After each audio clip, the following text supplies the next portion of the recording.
eyes and your vision are under attack. Damaging blue light from the sun, your phone, your computer, your tablet, even light bulbs and car headlights is constantly bombarding you. The good news is our eyes actually already have a line of defense to counter the effects of blue light. This defense is made up of 3 pigments called carotenoids. MacuHealth with Micromicelle, the only supplement with the exclusive patent on all 3 macular carotenoids and Micromicelle technology. Do your patients know what presbyopia is? There are people who are afraid of the press. Have you talked to your patients about multifocal contact lenses? I've heard the bifocal, but not multifocal. Exactly, not multifocal. Do you need help with your multifocal strategy? Learn more at the conclusion of this episode. With more screen usage and indoor time, myopia, also known as nearsightedness, is increasing and getting worse in children. Now, certified eye doctors can prescribe MiSight One Day, the first and only FDA-approved soft contact lens to slow myopia progression in age-appropriate children. Visit CooperVision.com to find a Brilliant Futures certified eye doctor near you. Good morning, I'm Dr. Kerry Gelb, and welcome to Wellness 1280 on Open Your Eyes Radio.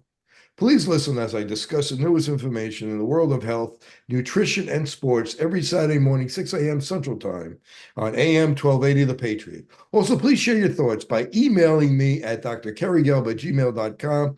That's drkerrygelb@gmail.com. And visit my new website, wellness1280.com, where we have all guest links, Wellness 1280 info, and previous shows. Wellness is taking over the Patriot Airways for the next hour. Sit back and enjoy my interview with Dr. Evan Mladenoff. Did you know that sports alone account for an estimated 3.8 million concussions annually in the U.S.? Yet, despite these staggering numbers, brain injuries remain notoriously difficult to diagnose, and the pressure to rush players back onto the field can lead to devastating consequences. Our guest today is someone who has dedicated his life to understanding and addressing this challenge.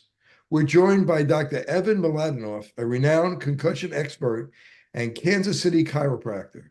Dr. Mladenoff has broken barriers as one of the few chiropractors to serve as a team physician in professional and Olympic sports in 2 countries. His patients have included NFL players, NHL players, and referees. He also is a sought-out lecturer, and his latest book, Doc, When Can My Kids Play? Here you go. You can see it right here. I read the whole thing. You can see it's highlighted. Dives deep into the complexities of concussion, recovery, and safety. In today's episode, we'll explore the hidden dangers of concussions, the strategies for effective recovery, and how we can better protect athletes at all levels. Whether you're a parent, coach, or athlete yourself, this conversation is one you don't want to miss. So let's get started. Dr. Mladenoff, welcome to the Open Your Eyes podcast with Dr. Kerry Gelb. Thank you, Dr. Kerry. It's awesome to be here. You know, I'm so happy to have you. I'm very interested in sports. I have a 14-year-old kid who plays baseball. And this is a very interesting area because I love the title of your book, Doc, When Can My Kid Play? Because parents and coaches and trainers will rush kids back to play when maybe they're not ready. Why did you write this book? That's an awesome question. That is the first question everybody has when they get a concussion. When can I play? I remember I was on the sideline for a Chiefs game. It was a preseason game against the St. Louis Rams at that time. And a guy named Greg Popovic, a tight end, jumps up, catches the ball, comes down, and it was a crushing blow. Now it would be one of those guys, he'd be thrown out of the game, that kind of head-to-head contact. And he's laying there grasping the ball, and he comes to. Now, this is literally 10 feet away from where I am on the sideline. And he says, "Did I make the catch?" And it's like he was unconscious for minutes, but he was worried about making a catch. And they said, "Okay, we're going to go into the locker room." So this is back in the dark ages, so to speak. There's no concussion protocols. So you know what the guy says? He says, "I walked onto the field. I'm walking off the field. Leave me alone." And he literally got up and staggered off the field. So that was like that time ago. So now why am I personally involved in concussions? Well, the short of the long story is at age 10, my son's playing travel hockey. They went to Chicago. This is while I was with the Chiefs. They were in a bus accident about a mile from home. My wife is one of the chaperones. She turns to yell at the kids because they were, coming down a ramp to exit to go to the drop-off point, and the bus went out of control and hit one of those lampposts. She shattered a 3/4 inch piece of plexiglass with her face. She had turned to the side. Now, I believe to this day in all my heart, if she was looking straight ahead, she would have not survived that impact. She had 7 facial fractures. Her face was all swollen. Her eye was swollen shut. She never had any visual problems. So now this is on my front door. Now what do? I got to take care of this. I got to find somebody to help her. If we rewind even longer, when my oldest daughter, I have 3 kids, when she was age 2, I was out lecturing. I came home, mom's carrying her to meet us coming out of the airport. The baby lunged. Mom wasn't ready. Dad wasn't ready to catch her. The baby fell, hit her head on a pavement. A 2-year-old. Okay. It's at my front door. I better figure out what to help my child. So fast forward a little bit longer, my son, Dr. Chip, who's with us now, he's playing Division I men's college hockey. He had 3 concussion events while he was playing, and he didn't tell anybody, including the old man. Why? He wanted to play, right? And so we thought, I said, "Are you nuts? You didn't tell me?" He's like, "You see me help your mom and your sister, and they helped me." And he says, "I just wanted to play, Dad." And then fast forward to 2017 in February, I'm riding my pedaling bicycle at high speed. A guy runs a stop sign, plows me over. My head hit the pavement 3 times. There was 11 fractures in my helmet. I had skin ripped off the whole right side of my body, and I'm laying there saying, "Don't look," because I couldn't feel the right side of my body. I thought, okay, maybe my arms are not attached or something. Now, the cool part of that was, though, within 2 minutes, an ambulance was there because I happened to be on a route that was close to a police station. And within 10 minutes, my son, Dr. Chip, was there to start doing the protocols that we talk about in the book, to start checking me. So put all that together, and my family history of head trauma is why I'm intensely possessed. I wouldn't say passionate. I'm possessed about this because there's no reason why someone should continue to suffer with a concussion. Wow, that's quite a story. And people get confused also the difference between TBI, concussions, and CTE. Can you clear up what the difference is between the 3 of those? Sure. Okay, so those are everything's got to be an acronym in a 3-letter. We don't use English language anymore. So CTE, chronic traumatic encephalopathy. This was the centerpiece of that movie, The Concussion, that was done several years ago that brought a lot of stuff to light.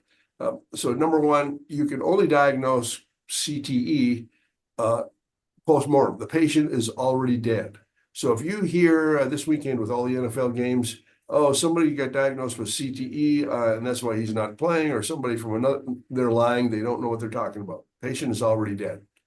So now there is some controversy about, is it a concussion? Is it an MTBI? So I'm going to give you the other acronyms that you didn't ask me about, and I don't think I put them in the book, but there's a PTBI, pediatric traumatic brain injury. Then there's an RTBI, repeated traumatic brain injury. Then there's a STBI, which is a severe traumatic brain injury. Then, of course, the MTBI, a mild traumatic brain injury. And so all those are just words of trying to catalog something, put something into a pigeonhole so a pigeonhole treatment can be developed. And there's one thing I've learned over the decades is like, okay, there's no 2 concussions that are the same. They might look the same on videotape, but because of the mechanics of the brain and all the neurology and how the person presents at the time of the concussion, their own physiology, there's no 2 concussions the same. And so it doesn't matter what they call it. If you try to pigeonhole it and treat the 2 concussions the same way, you're not going to get good results on both of them, maybe not even either of them. You talk about the brain, how it's like a volleyball sitting on a post. Can you tell us about that and show them how it's so fragile?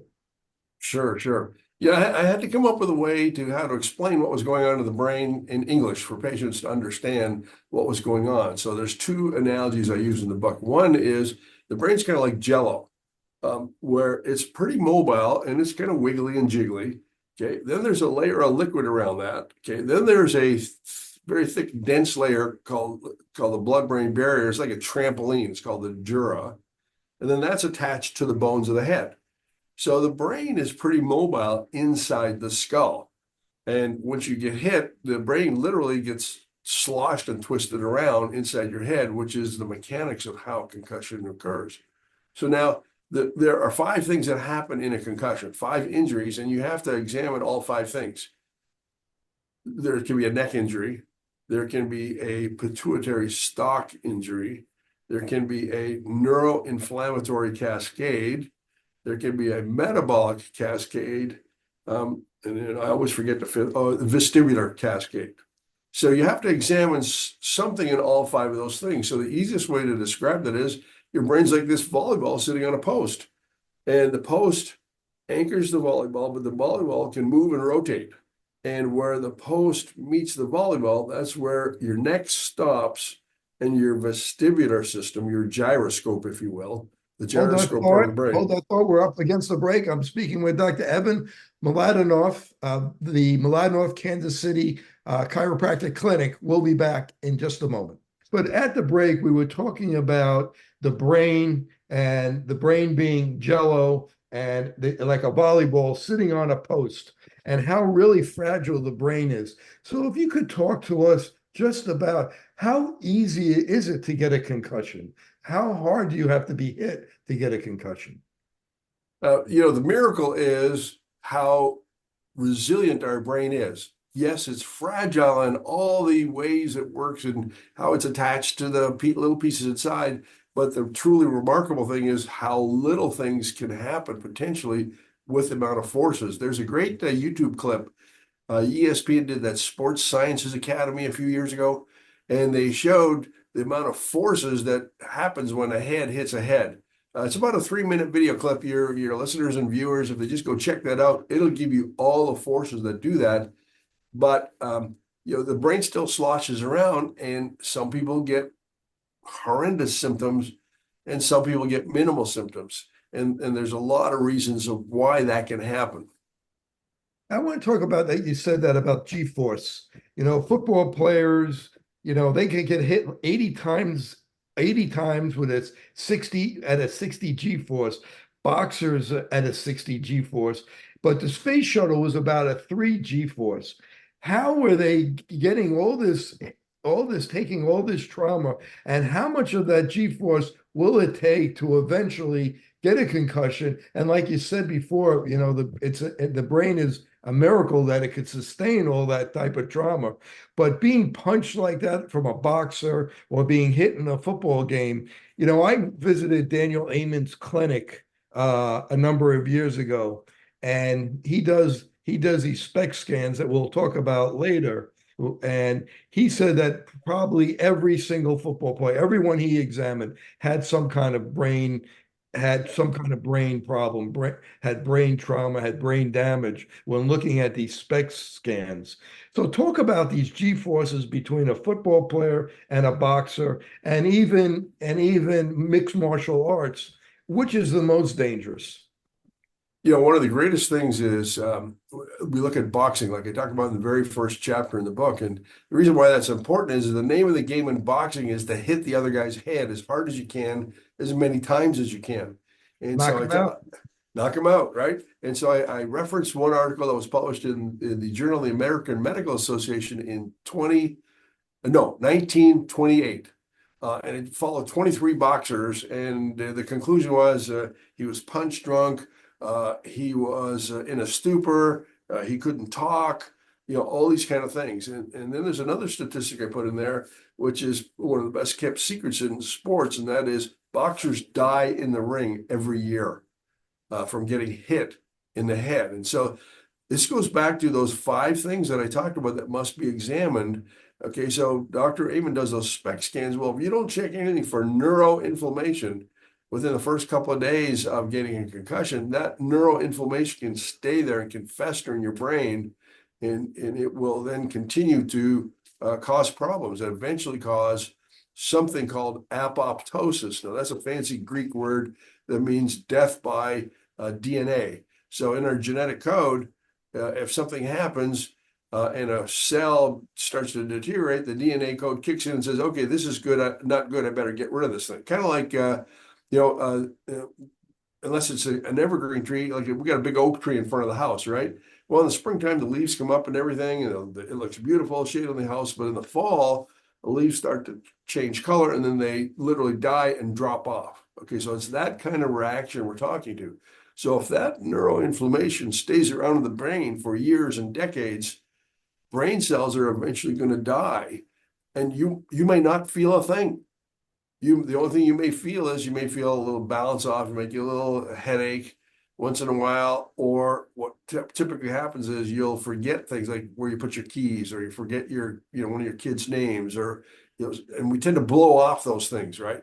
We just say, it's like, I always remember my grandmother with her 7 grandkids. She'd go through the list of which one are you? And yeah, I'm sure you've all experienced that with our aging population, but those little things start to happen. But then it shows up on that PET scan that Dr. Amen does. So it goes back to, okay, did you just want your athlete or your family member or yourself to get out of pain and to get back to playing or get back to your life? Or did you want to really fix the concussion and get your brain working optimally? Who's the worst? The coach, the parent, or the trainer to have the kid go out and play again? In your experience over many, many years. You know what? That is a really awesome question, because as much information is out there, some of the approaches are still archaic. I literally had a new patient come in this week, and she had a concussion from a car accident about 6 months ago. And she went to ER and got checked out. There was no fracture, no bleeding or anything. She started having some headaches. Now, here's a dirty secret that ER didn't tell you. You might not get any symptoms for 72 hours. So if you go to ER, right, and you have no symptoms, they say, oh, you're okay, go home. And then a few days later, stuff starts to happen. And then all of a sudden, what's happening to me? Why am I like this? And you blow off. Well, I went to ER. They said I was okay. Well, just remember, Dr. Kelly, the purpose of ER is to make sure there's no fracture, there's no bleeding, there's no life-threatening, ominous thing that can happen to you. When they've ruled that out, they basically wash their hands and say, okay, go home. So this gal did that. Well, 6 months later, she's still got horrendous neck pain, headaches. She's got two daughters, twins aged 8 and 9, that she's got to take care of. And so they just blew her off. And this was a car accident. Now, that's probably more common than sports related things. Here's an interesting thing. Is this going to change? And the answer is it's changing far too slowly, in my opinion. There's only 12 states that I talk about in the book that have laws about when an athlete can go back to learn and how much academic stuff can he do, when can he go back to activity or his sport, when can he drive, and of course, if you're not an athlete, when can you go back to work? So I'll caution your listeners of whatever facility you go to, including ER, they should be giving you 3 pieces of paper. Those 3 pieces of paper are, should you be driving, and when can you start driving?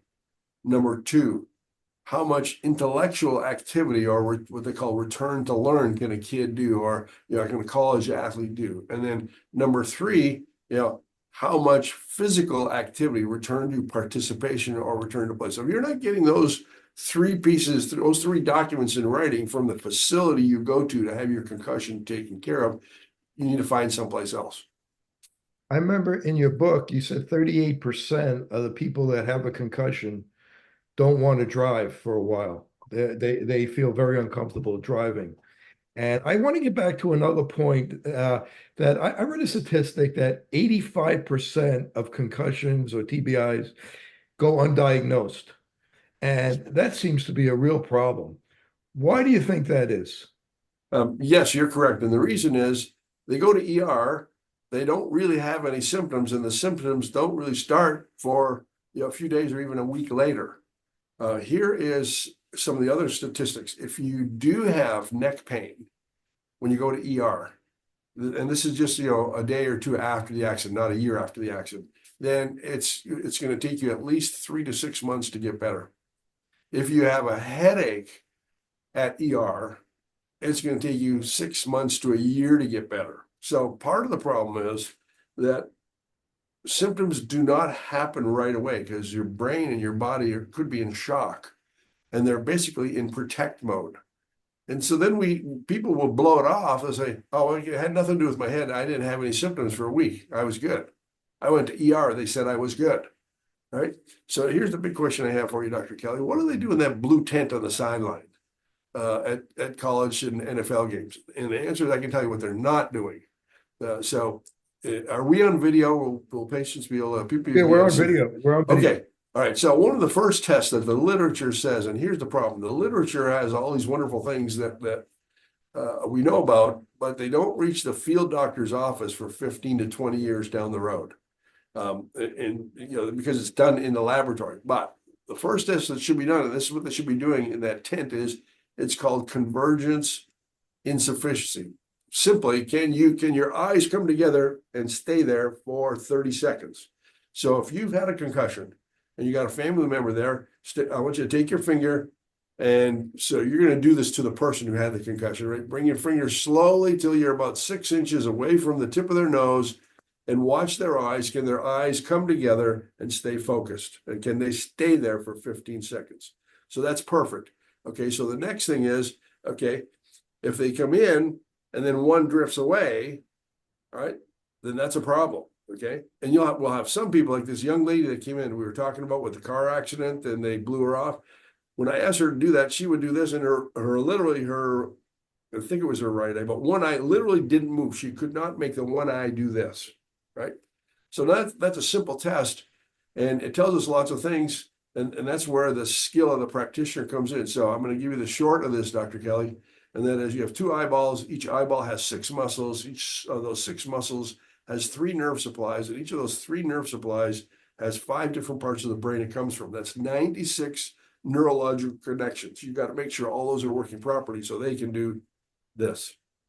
Yeah. And being an eye doctor myself, convergence and sufficiency is something that we check on every single patient. And we're going to talk about that. We're going to talk about accommodation. About 50% of the people who have concussions have accommodative problems or convergence problems.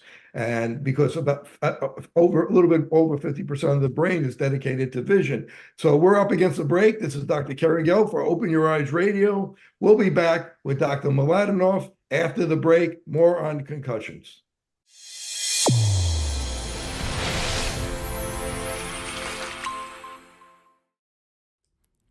MacuHealth, your science-born and tested solutions for visual performance, macular degeneration, and dry eye syndrome. New products coming soon. Embrace the science. We're speaking with Dr. Evan Mladenoff of the Mladenoff Kansas City Clinic. He's a chiropractor and he's an expert on concussions. And we're having a great talk here about concussions. I want to go back to 1982. I was watching a fight between Ray Mancini and Dooku Kim from Korea, and he was killed in the ring. And what does it take for someone to actually be killed in the ring? My thought is he probably was a second concussion syndrome. He probably had a concussion, maybe in sparring, didn't tell anybody, and then he got killed in the ring. But I know that you're not a big fight fan, but tell me a little bit about what you think probably happened. Yeah, that's a high probability. I'd agree with your observation that second impact syndrome, he probably had something there, which means his brain. Picture this, Doc. If you bang your thumb with a hammer, what happens? It'll get swollen and it'll throb. Okay. Well, if you bang your brain with a concussion, your brain gets swollen, but it can't go anywhere because it's sitting inside a case of bone. And so wherever the hit is, and then the second hit, which is basically 180 degrees in the opposite direction, that's where you're going to get symptoms. So that's why some patients get, they're sensitive to sound and light. Other patients are sensitive to dizziness. Other patients, they can't talk, they can't verbalize things. So I would be willing to maybe bet you an adult beverage that he probably had a previous existing head trauma with some neuroinflammation in the brain, and then just enough of a hit. Okay, here's another good example, Doc. It's like, okay, a lot of these patients come in. You ever been to the Grand Canyon? Sure. Okay, there's no fence, is there? No. No, so you can go to the edge of the Grand Canyon and look down, and it's a mile drop. So picture this. That's what's probably happened to this guy. He's got his left foot on the ground, his right foot's hanging over the edge of the canyon, the left arm, right arm are hanging over the edge of the canyon, and so's his head, and he's looking down. What would it take for him to fall down the canyon?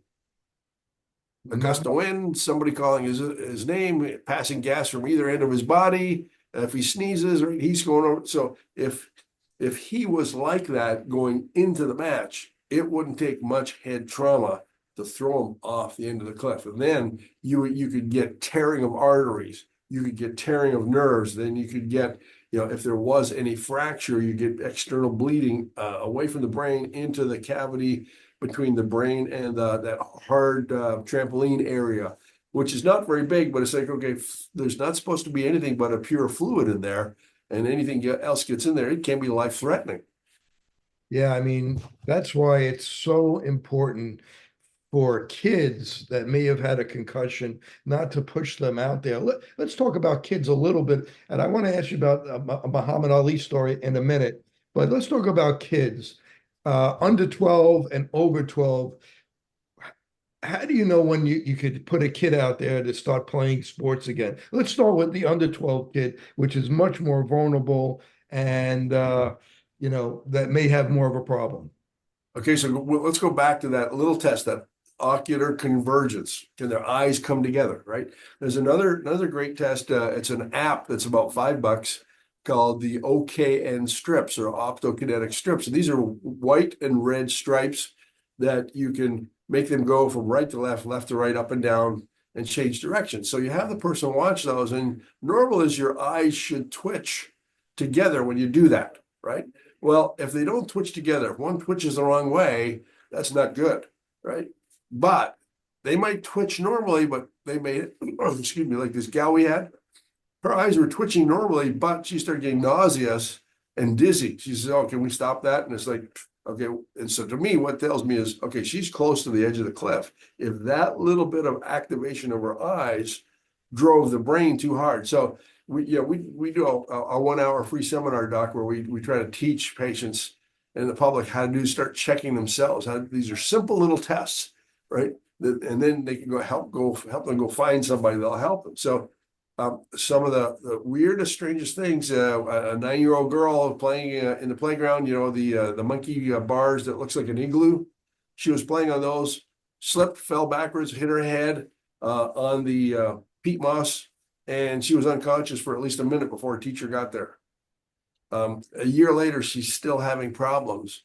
And so mom calls me, and she says, because we had taken care of another one of her children that had a concussion. She calls me and she says, "Oh, she's nauseous, she's throwing up." I said, "You got to take her to ER." She says, "Doc, ER is stupid over there. The interns don't know anything." I said, "I know, but we need to make sure there's no fracture in her skull. We need to make sure there's no bleeding." I said, if you have any friends, nurses, or any doctor friends, even if they're dentists, like, call them and find out where we can get an MRI or a CT scan of her brain. Okay, so we managed to get that done, and then there was no fracture. So then we brought her in, and you'll be, I think, ecstatic. One of the biggest tools we use it's a rapid eye screening test called Right Eye. I don't know if you're familiar with that technology. Okay, so we use that thing unbelievably, and the great part is, for this young gal, okay, now a year later, she's now finally back to her normal level of reading, and we're just talking about the movement of her eyes when she tries to read. Okay, so now most people say, "Wait a minute, you're a chiropractor. Why are you checking her eyes?" I said, because the brain controls the eyes. The eyes are a window to the brain. They tell us so much about the brain. So, what does this have to do with concussions? And the answer is, wherever you've gone for your concussion, if you still have symptoms, if you're still suffering, and they didn't do stuff to check your eyes and not your vision, the movement of your eyes and how your brain controls the movement of your eyes, you need to go someplace else. Right. I mean, that's a great point. And I give you an example of a kid who was probably he's around 10 or 11. He had a concussion. Now he's back to playing baseball, but he keeps swinging, and he never swung and missed a lot before the concussion, but now he's back to playing baseball, and it's almost a year later, and he's still swinging and missing. And something like that tell you. Okay, so I won't answer your question because I'm gonna give you a case history. So Major League Baseball did a study. It was published in 2018, and they took two groups. They took a group of players that had concussions, and they took a group of players that they were placed on DL for bereavement issues, death in the family, birth of a baby, something. It was a non-baseball related time away from the game. Then they measured what happened when they came back, and what they found was the concussed players might have been asymptomatic, but a year later, they still had decreased batting average. They still had base on ball slugging percentages. All the metrics they measure for hitters was below that. Okay, so then Major League Baseball says, okay, we better do a better job of this. So they set in a new protocol in motion, and they literally just published another article. This was a 10-year study, and what they found was this was all concussions. That players who had a concussion, and when they came back, they were able to decrease the amount of time they were away from playing from 33.5 days to 18.9 days or something like that. But then what they said is a year later, and for the rest of their career, their slugging percentage was down, their base on balls percentage hits was down, their batting average was down. And so to me, that says two things. Number one, all they did was get rid of their symptoms. They did not fix the concussion. And then number two, whoever's in charge over there, they got a AAA baseball player instead of a major league player after the concussion. That medical staff should be fired. You You know, own a baseball team, and you got a guy hitting 350, right? And then he has a concussion. Now he's hitting 198. Like, is there something wrong with this? Am I missing something, Doc? well, to bring that up, I believe Anthony Rizzo had a concussion, and then he came back and played for the Yankees.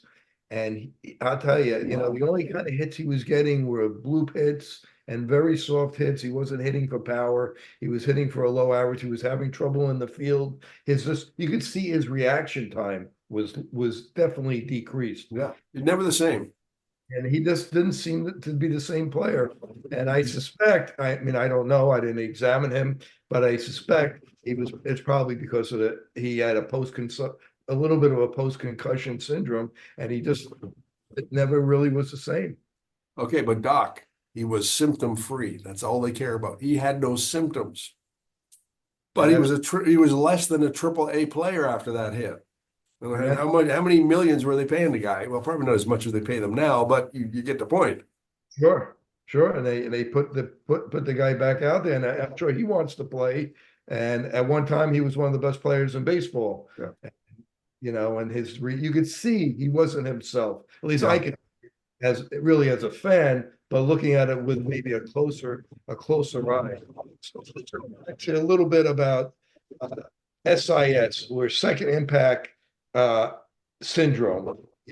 Having a concussion and then going back. What actually happens to the brain when somebody has one concussion and then they have another concussion? The statistics I show for second impact syndrome is that up to 50% of the people could die and 100% become disabled. And that's what, when I was watching that fight with Ray Mancini and Dooku Kim, when he was killed in the ring. And as you said, boxers get killed in the ring every year, the statistics show, and I'm sure it's because of the second impact syndrome. Yeah. So just picture this. Remember we talked about banging your thumb with a hammer and it gets swollen, right? So that's what happens to your brain when you get a concussion. Now, if you're nursing your thumb and it's not quite better, but then you bang it again, what happens to your thumb? It's like dramatically worse, right? Well, that's basically what happens to the brain. The first concussion has not completely calmed down, and that typically is going to be that neuroinflammatory cascade. One of those chemicals that we talk about is interleukin-6. If it's elevated high enough within the first 12 to 30 minutes after concussion, you die. But if that hangs around for 10, 20, 30 years at a very low level, you don't die, but it just erodes your brain. When we talked about the boxer, Dooku Kim. Tell me about Muhammad Ali. I was growing up as a kid, and my grandfather loved boxing. So this will tell you how young I am. We used to watch the Friday night boxing after the Don Amici's Circus World. So that's how young I am, right? So, but my grandfather said the boxing's too violent, you kids got to go to bed. So we went to bed. But that was in the era of the late 50s, and Muhammad Ali, he won as Cassius Clay the gold medal in the heavyweight at the Rome 1960 Olympics. And when he turned professional, he coined the term, say it with me, float like a butterfly, sting like a bee, right? That was his moniker. And he would do this gyration in the ring and everything. Well, he was exceptional, and he won the majority of his fights. And his last fight was against Leon Spinks in 1978, and he won the fight. Excuse me. So fast forward to the Atlanta Olympics. So from 1978 to 1996, the Atlanta Olympics, they have Muhammad Ali voted the Olympian of the century to light the torch. So they have him up there, and somebody handed him the torch. His left arm was by his side, shaking like a leaf. His right arm holding the torch is shaking like a leaf. And then they literally would only let him move the torch about 1 foot to touch the cauldron, which then was pulled by a wire up to light the cauldron for the whole Olympics. Well, fast forward to the London Olympics, where they honored 6 Olympians from all time, and Muhammad Ali was one of them. And of course, the stadium goes nuts and everything, but his wife had to literally carry him out onto the field. He was so disabled. He had Parkinson's, he was punch drunk, all those things. And you could see his demise over those years after his last fight from 1978. I grew up in a different planet, Doc, and you either loved Muhammad Ali or you hated him. Because he creatively interwove politics with sports. And, I always hated him because he was good, right? And I had a little bit of athlete in me, but it's like, damn, he's good. And he tells him what he's going to do, and he does it, and he beats him. But when he stood up and threw the medal because I'm an Olympic freak, he threw his gold medal in the Cincinnati River or the Ohio River, and he went to prison for his spiritual beliefs. It's like, there's a human being that would be great to pattern your life after. And then, of course, he came back in there. So that's a reason why I love Muhammad Ali. I hate the tragic end to his life, but that's what boxing does. The repetitive head trauma. So you're mostly involved with football. And let's talk about some of the football players that have died from concussion. Mike Webster, Andre Waters, Junior Seau, Yep. Dave Durson. Dave Durson actually shot himself in the chest so he could leave his brain to science to find out what was wrong with his brain. Aaron Hernandez, if you could talk about some of the football players and what they found after they died and why they died so young. Well, that brings to light the severe complications of neuroinflammation, inflammation of the nerves in the brain, where they literally turn the brain into Swiss cheese. They literally destroy large portions of the brain. And then as those portions of the brain get lost, it's like they're not there. You start losing different functions in your body. Some of these guys die in their sleep because their ability to control breathing just stops and they suffocate to death. A lot of them, like the Mike Webster story, they found him drinking because the only thing that would help him was drinking alcohol, and he got so bad and so poor he was drinking, I believe, he was drinking aftershave for the alcohol content because it was cheaper than going buying alcohol to get by, so it's not good. And for me, those were dark times in sports, and they've done a lot to change that, but I still think there's a lot more they can do it. So, Doc, here's my fear. We all saw that, and I always get his name wrong, Tua Taglialova, the Miami Dolphins, right? He got hit, and he's laying there in this weird posture. Now, those weird postures tell you which part of the brain has been injured. And so my fear is parents are going to say, oh, my Johnny, he wasn't as bad as Tua. That didn't happen to him. He didn't even go unconscious. He'll be able to play. And the answer is no, he's not until he's proven that he can do it. Okay, so if I can answer your question, when should they go back to play? Here's a short answer. Remember, we talked about being on the edge of the cliff at the Grand Canyon? All right, so here's a simple thing you can do. Most people, if you have a watch that has metrics on it, can take your pulse, right? So take your pulse for a couple of minutes and then go do something like read a page of a book and see, does your heart rate go up? Okay, or go outside and walk around the block, see if your heart rate goes up. Okay, And then if your heart rate goes up from doing a simple little thing like reading a page of the book, guess what? You're on the edge of the cliff of the Grand Canyon. Reading one page of a book should not increase your heart rate. Okay, now we're not talking 1 beat per minute. We're talking it goes up 8 to 10 beats per minute. So that's a simple little test you can do if you're not getting any guidance from a caregiver. Is like, okay, what can I start to do? And you can monitor yourself like that. And this has been so amazing, this discussion.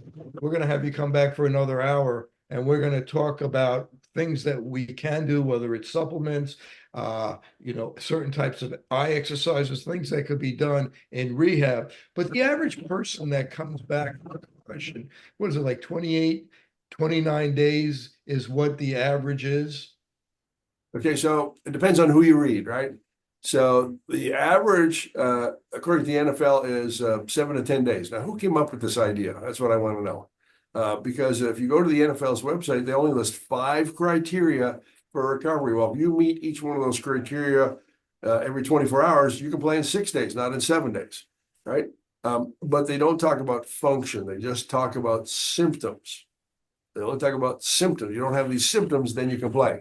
In 7 days because they play every week. So imagine that. How convenient, right? Instead of the 28 days that I guess is the correct amount, and somebody actually is better that they can go back.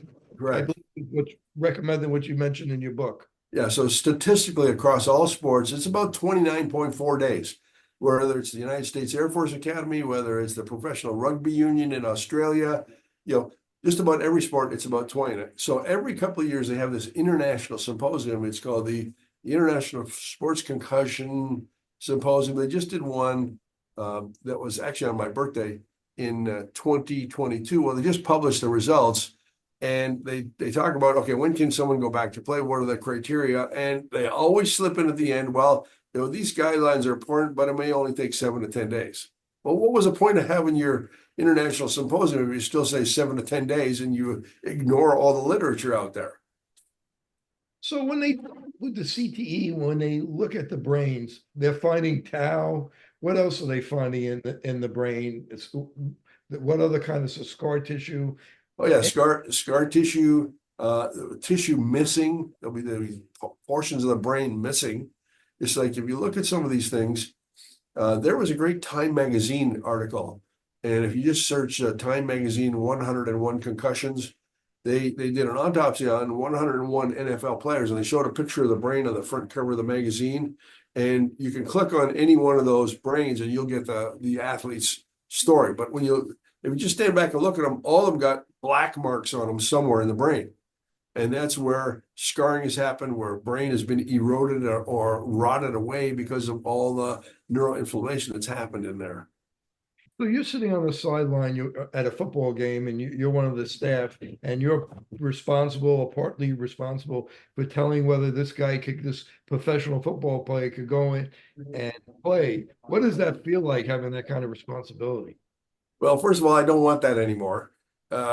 Because of high dollars. But, the reason why I don't want that responsibility more is I don't make life decision making processes all day in my practice. Just like, with a pregnant mom, when it comes time for a baby, I was the worst doctor at a baby's birth, my own kids, because I was a dad. I was not the doctor. I don't deal with, birthing emergencies either. So that's why I don't like to be on the sideline. Let someone trained in emergency medicine, emergency procedures, deal with them. Let them go to ER, get all the stuff done to make sure there's no ominous event going to happen. Let their body come down, and about a week later is when I do the best things I can do. Well, we're speaking with Dr. Evan Mladenoff at the Mladenoff Clinic, Kansas City. Dr. Mladenoff, if people want to find out more about you, how can they do it? Several ways. I'll send you a link where how they can get the book on Amazon. We have a free 1-hour seminar we do. We're going to start that in about a month. Or if they are close enough to Kansas City and they want to come in and become a patient, so we'll send you a link. But if you just search Doc, when can I play on Amazon.com, it'll get you to the book for sure. So his book, Doc, When Can My Kid Play? Dr. Evan Mladenoff, he's kind enough to be back with us next week for part 2 of what we could do to help these people that have had a concussion. This is Dr. Kerry Gell for Open Your Eyes Radio. We'll see you next week with Dr. Evan Mladenoff.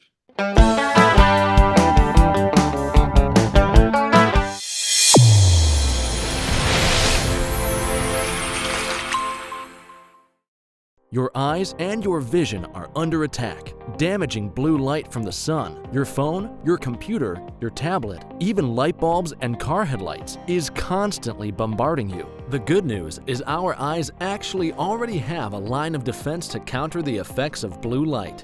This defense is made up of 3 pigments called carotenoids. MacuHealth with Micromicelle, the only supplement with the exclusive patent on all 3 macular carotenoids and Micromicelle technology. Fitting multifocal contact lenses presents a big opportunity to meet patient needs while growing your practice. Alcon is your partner not only with our innovative portfolio, but through e-learning. Learn to enhance your multifocal strategy today with the Alcon Experience Academy.